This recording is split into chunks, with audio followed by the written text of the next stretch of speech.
Hi, I'm Marty Nemko. Many parents find parenting exhausting. Here's a composite example. We're both always tired. Both of us work because that's the only way we can afford a middle-class lifestyle, and besides, we enjoy working. Actually, working is easier than being home with our kids. They're exhausting, arguing over what to wear, getting them to come to dinner, stopping fights, getting them to do homework, getting them in the car seat, soccer practice, ballet practice, and in the morning, they're jumping on our bed a lot of the time, wanting attention. It never stops. And we have normal kids. Our neighbor has a special needs child, and that parent is even more frazzled. Of course, every child is different, and every parent has different values, but the following 3 guiding principles, rules of thumb, whatever you want to call them, can make parenting easier, and they are consistent with mainstream child development good practice. The first guiding principle is to default to moderate freedom.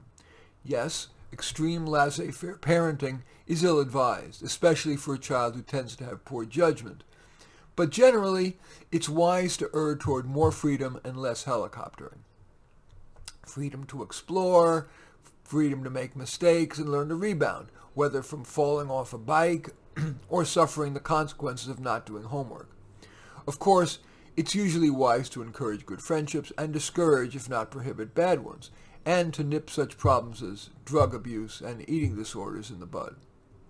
The second guiding principle, rule of thumb, is to default to praising good behavior and briefly, modestly disparaging the bad, and not so much resorting to rewards and punishments. For example, the so-called terrible twos are marked by temper tantrums.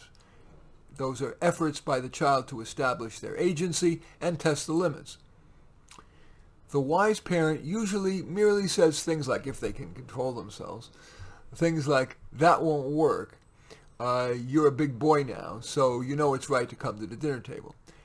And then just ignore the child.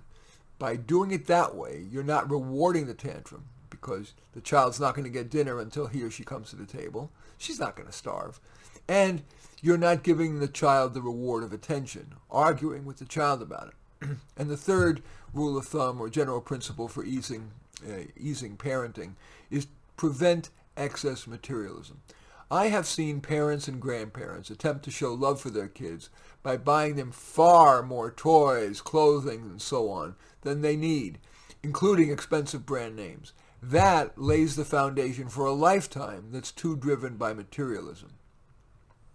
Just as the dog owner, who can't resist overfeeding their begging dog and thereby turning their dog into an obese, unhealthy dog, the parent who often succumbs to, please, I want those Nikes, I really do, please, is making a mistake. It's not only costing you money, but setting up ever more such pleas. Again, one-size parenting does not fit all, and being a parent is unavoidably difficult. Being a parent is among the most self-sacrificial acts we make. But the 3 principles that I've mentioned above, and I'll repeat them again: default to moderate freedom, default to praising good behavior and briefly, modestly disparaging the bad rather than resorting to rewards and punishment too quickly. And the third one is prevent excess materialism. Those 3 principles can make it easier to be a parent while actually benefiting the child. Sometimes there actually is a free lunch. In any event, I do thank you for watching. I'm Marty Nemko. I welcome your thumbs up and accept your thumbs down.